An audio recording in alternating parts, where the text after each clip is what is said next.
En Côte d'Ivoire, Amnesty International demande des soins d'urgence pour le député et leader d'opposition Alain Lobognon, emprisonné depuis 3 mois.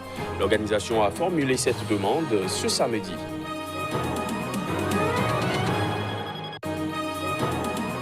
Tension entre le parti de François Bozizé et le gouvernement en République centrafricaine. Le KNK accuse le gouvernement de vouloir le décapiter par l'arrestation programmée de ses dirigeants. Et puis au Malawi, le président Peter Mutharika a annoncé sa décision de baisser son salaire et celui de ses ministres. Objectif, dégager des fonds pour financer la lutte contre la pandémie de coronavirus.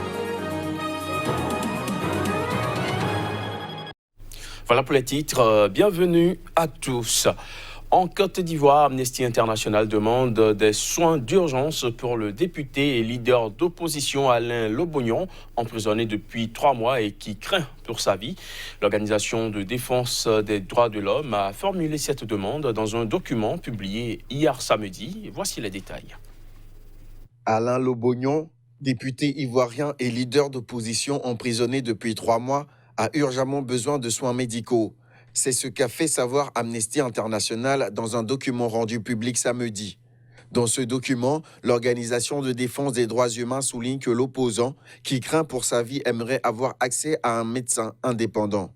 Selon les informations partagées dans une lettre par son avocat et sa femme, sa mauvaise santé actuelle est due aux mauvaises conditions de détention. Sa cellule, dans la prison d'Agboville, dans le sud-est de la Côte d'Ivoire, serait infestée de moustiques et d'insectes. Amnesty International appelle les autorités ivoiriennes à lui offrir des conditions de détention conformes aux normes internationales. Accusé d'atteinte à l'autorité de l'État par la justice ivoirienne, Alain Lobognon est proche de l'ex-président de l'Assemblée nationale ivoirienne, Guillaume Soro, ancien allié du pouvoir devenu opposant et en exil en France. Député du parti Génération et Peuple Solidaire, Alain Lobognon a été arrêté fin décembre 2019 à la suite du retour avorté de Guillaume Soro en Côte d'Ivoire, accusé de tentative d'insurrection. Son immunité parlementaire a été levée le 20 janvier. Tension entre le parti de François Bozizé et le gouvernement en République centrafricaine. Le parti de l'ancien président, le KNK, a accusé le gouvernement du président Faustin Archange Touadéra de vouloir décapiter son organisation par l'arrestation programmée de ses dirigeants, chose que dément le ministre centrafricain de la Justice. Dans un communiqué qu'il a rendu public, le KNK, le parti de l'ancien président centrafricain François Bozizé, a accusé le pouvoir en place de vouloir décapiter son organisation par l'arrestation programmée de ses dirigeants. Vendredi, les forces de sécurité centrafricaines ont arrêté à Bangui plusieurs militaires proches de la mouvance anti-Balaka, ces milices chrétiennes qui avaient pris les armes après la destitution du président Bozizé par un coup d'État en 2013. Selon plusieurs témoins sur place, des tirs ont été entendus au cours de cette arrestation mouvementée. Certains des suspects ont fui pour se réfugier dans une propriété voisine appartenant à François Bozizé et où se trouvait son fils Francis. Les forces de l'ordre ont alors encerclé cette résidence sans y pénétrer. Le ministre centrafricain de la Justice, Flavien Mbata, qui nie l'existence d'une procédure d'arrestation du président Bozizé, a cependant expliqué que les services de renseignement ont fait état d'un groupe de militaires se réunissant illégalement à Bangui. L'ancien chef de l'État compte encore d'importants soutiens dans les rangs des forces armées centrafricaines et des anti-Balaka. Il est régulièrement accusé par ses adversaires de vouloir fomenter un nouveau coup d'État depuis son retour au pays. Le 28 mars dernier, 16 cadres anti-Balaka avaient déjà été arrêtés à Bangui. Au Bénin, le PER, l'un des partis évincés de la liste des formations politiques retenues pour les élections municipales et communales, est monté au créneau ce week-end. C'était à la faveur d'un point de presse animé par le président d'honneur de cette formation politique. Reportage. Verdict du 30 mars dernier à la Sénat. Fin de parcours pour certains partis politiques en route pour les communales du 17 mai prochain. Manque de pièces dans plusieurs dossiers de candidature, absence de dossiers pour certains candidats. Ce serait, entre autres écueils, ayant amené l'institution à botter en touche les dossiers de 3 formations politiques. Dans le lot, l'EPR, le Parti pour l'engagement et la relève. De manière solennelle, je dois vous dire ma surprise face à cette décision de la Sénat. À mon sens et à mon humble avis, les motivations de notre rejet sont à rechercher ailleurs. Y a-t-il eu derrière tout cela des mains expertes qui ont œuvré dans l'ombre contre le valeureux Parti pour l'engagement et la relève, pensant tuer ainsi dans l'œuf cet élan d'espérance et cette noble ambition dont il est porteur? De la Sénat, ils espéraient bien plus. Nous prenons acte de la décision de la Sénat. Et le PER se refuse de faire un recours devant la Cour suprême. À mon humble avis, la Sénat devrait être beaucoup plus clémente et indulgente en ce qui concerne les quelques défaillances qui ont pu se glisser dans le montage des dossiers de candidature. Je puis vous dire, pour ce que nous avons pu observer ces derniers temps à la Sénat, lors de l'étude des dossiers de candidature, nous sommes si convaincus qu'aucun des partis, même ceux actuellement en lice pour cette compétition électorale, n'a pu véritablement faire mieux que le Parti pour l'engagement et la relève. Déçu de l'issue du verdict, mais pas anéanti, dira le leader du parti, appelant les siens à retrousser les manches. Militantes et militants, rassurez-vous, le PER n'a pas échoué. Il a plutôt perdu une petite manche de la bataille. Ne cédons pas à la moindre épreuve, au doute et que la tentation de tout abandonner n'est pas raison de nous. Déjà, les regards sont tournés vers les futures joutes électorales où on compte bien faire des bons qualitatifs. Au Malawi, le président Peter Mutharika a annoncé sa décision de baisser son salaire et celui de ses ministres. Objectif, dégager des fonds pour financer la lutte contre la pandémie de coronavirus qui a déjà infecté 4 personnes dans son pays. Le président malawite Peter Mutharika a annoncé dans la soirée de samedi qu'il baissait son salaire et celui de ses ministres afin de dégager des fonds pour financer la lutte contre la pandémie de coronavirus.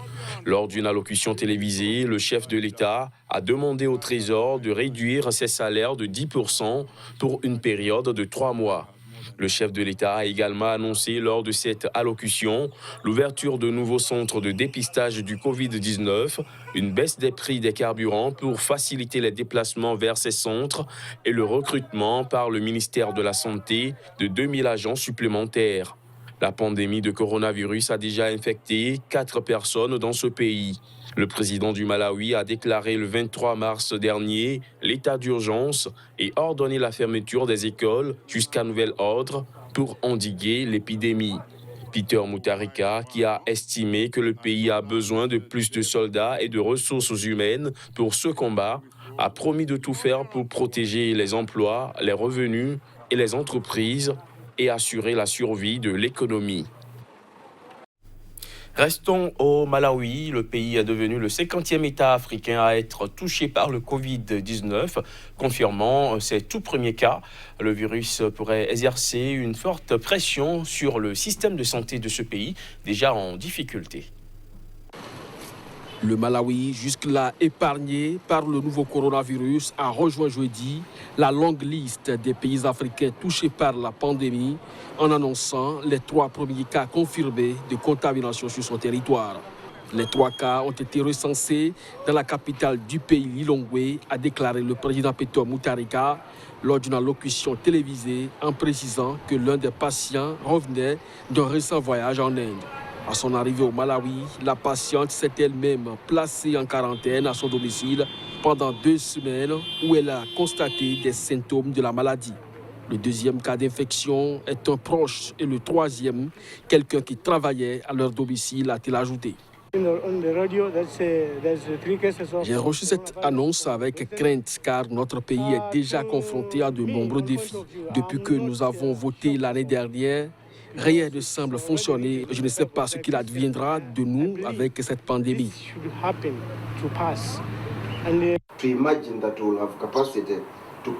À la radio, le président a déclaré qu'il y a 3 cas de coronavirus. Pour moi, je ne suis pas choqué par cela, car c'est déjà écrit dans la Bible. En tant que chrétien, je crois que cela devait arriver.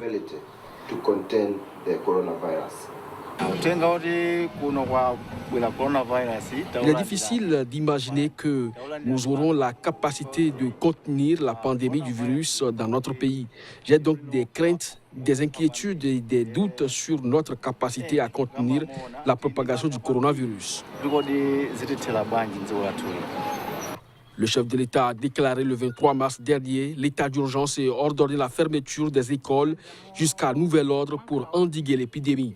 À ce jour, les Comores, le Lesotho, Sao Tomé et Principe et le Soudan du Sud sont les derniers pays du continent africain à ne pas avoir officiellement déclaré de cas de contamination au Covid-19. En Tunisie, le ministère de l'Intérieur fait circuler depuis quelques jours dans les rues de Tunis un robot policier. Il est construit localement pour appeler la population à respecter le confinement imposé depuis le 22 mars dernier afin de ralentir la propagation du nouveau coronavirus. Voici les images. Signalé à plusieurs reprises par des internautes dans divers quartiers de la capitale, le robot Pegguard demande aux gens de respecter la loi et de l'appliquer, de ne pas quitter les maisons pour limiter la propagation du virus et pour préserver les vies humaines. Qu'est-ce que vous faites ?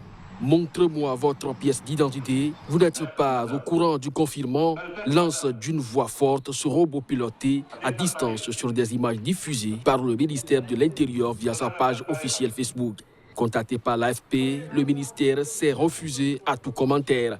Il n'était ainsi pas possible de savoir dans l'immédiat si le robot, qui peut techniquement contrôler les cartes d'identité, était en mesure de sanctionner de possibles contrevenants. Produit en Tunisie depuis 2015 et vendu surtout à des entreprises à l'étranger, ce robot Pegguard spécialisé dans la sécurisation de locaux a été créé par un universitaire tunisien en robotique, Anis Sabani. Le robot possède une intelligence artificielle qui le rend complètement autonome, mais il peut être aussi opéré à distance, a indiqué à l'AFP son constructeur.